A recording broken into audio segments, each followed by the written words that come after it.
Supreme court ने SIT को आदेश दिया है कि नरेंद्र मोदी को क्लीन चिट के मामले में सारे दस्तावेज जाकिया जाफरी को मुहैया कराए जाएं। दस्तावेज पाने के 8 हफ्ते के भीतर जाकिया जाफरी अहमदाबाद की निचली अदालत में एसआईटी की क्लोजर रिपोर्ट विरोध याचिका दायर कर सकती हैं। सुप्रीम कोर्ट ने कहा है कि दस्तावेज दिए जाएं जाकिया जाफरी को, एसआईटी को, क्योंकि नरेंद्र मोदी को क्लीन चिट मिली है और अब एसआईटी को आदेश दिया गया है सुप्रीम कोर्ट की तरफ से कि जाकिया जाफरी को जितने भी दस्तावेज हैं वो सारे दस्तावेज मुहैया कराए जाएं और जाकिया जाफरी दस्तावेज पाने के 8 हफ्ते के भीतर अहमदाबाद की निचली अदालत में एसआईटी की क्लोजर रिपोर्ट विरोध याचिका दायर कर सकती हैं। एबीपी न्यूज संवाददाता निपुण सहगल से बात करते हैं। निपुण, नरेंद्र मोदी को क्लीन चिट मिल चुकी है, अब दस्तावेज जाकिया जाफरी को दिए जाएंगे तो आगे क्या कुछ हो सकता है? नरेंद्र मोदी को एसआईटी ने जो जांच की थी उसमें क्लीन चिट जरूर दी थी, लेकिन जाकिया जाफरी ने जब इसके खिलाफ विरोध याचिका दाखिल की निचली अदालत ने ये कहते हुए उनकी याचिका को मानने से मंजूर कर दिया था कि उन्होंने तय समय सीमा के अंदर याचिका दाखिल नहीं की है।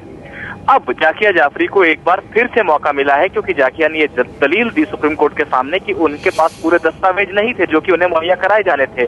तो ऐसे में जब सुप्रीम कोर्ट ने अब एसआईटी से ये कहा है कि उनको दस्तावेज दिए जाएं और वो विरोध याचिका दोबारा दाखिल कर सकती हैं, तो निश्चित रूप से नरेंद्र मोदी को जो एक राहत की खबर थी एसआईटी की जांच में क्लीन चिट मिलने से, वो राहत अभी मुकम्मल नहीं है और ये केस अभी भी बंद नहीं हुआ, क्योंकि पिछली सुनवाई के दौरान सुप्रीम कोर्ट ने साफ तौर पर निचली अदालत से कहा था कि क्लोजर रिपोर्ट के बारे में वो कोई भी फैसला न ले, यानी क्लोजर रिपोर्ट पर फैसला लंबित रहेगा और जाकिया जाफरी इसके खिलाफ विरोध याचिका दाखिल करके अपनी दलीलें दे सकती हैं कि आखिर क्यों मोदी को राहत नहीं मिलनी चाहिए। तो ये मौका जाकिया के लिए खुला है और मोदी की राहत अभी भी मुकम्मल नहीं है।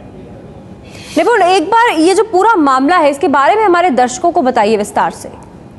देखिए, गुलबर्गा सोसाइटी मामला एक गुजरात के जो 2002 के दंगे हैं उसमें एक चर्चित मामला है और उसमें एक सोसाइटी में हमला बोला था दंगाइयों ने और वहां दंगे के दौरान कांग्रेस के पूर्व सांसद एहसान जाफरी मारे गए थे। एहसान जाफरी की पत्नी है जाकिया एहसान नसीम, उन्होंने लगातार ये बात उठाई कि दंगों में प्रभावशाली लोगों और खास तौर पे खुद मुख्यमंत्री नरेंद्र मोदी की भूमिका है और उनके खिलाफ जांच होकर कार्रवाई होनी चाहिए। आखिरकार सुप्रीम कोर्ट ने उनकी इस याचिका के आधार पर एसआईटी को जांच करने का हुक्म दिया, लेकिन एसआईटी ने जांच में ये पाया कि नरेंद्र मोदी की कोई सीधी भूमिका नहीं और इस आधार पर निचली अदालत में क्लोजर रिपोर्ट दाखिल की। और अब जी निपुण, बहुत बहुत शुक्रिया जानकारी के लिए। अब जाकिया जाफरी को दस्तावेज दिए जाएंगे। गुजरात दंगा केस में कोर्ट ने कहा है, सुप्रीम कोर्ट ने एसआईटी को यह आदेश दिया है कि जाकिया जाफरी को दस्तावेज दिए जाएं। पता होगा कि एक निचली मैजिस्ट्रेट ने 16 जुलाई 2012 को और 27 नवंबर 2012 को हमें डॉक्यूमेंट्स पूरे डॉक्यूमेंट्स देने का मना कर दिया था और 27 नवंबर को हमारी प्रोटेस्ट पिटीशन फाइल करने का हक भी ले लिया था।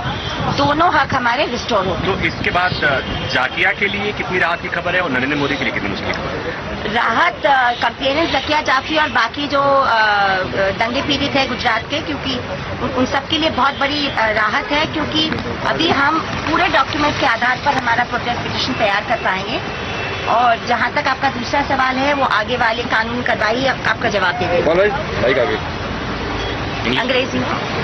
Today the Honorable Supreme Court has restored the right of the complainant to file a protest petition within 8 weeks of being supplied all the documents, and most importantly the SIT appointed by the Supreme Court itself was denying the complainant copies of the reports they had filed before the Honorable Supreme Court, and the Supreme Court has said that the complainant has every right to get these reports, and within 8 weeks of getting these reports the complainant has been asked to file her protest petition.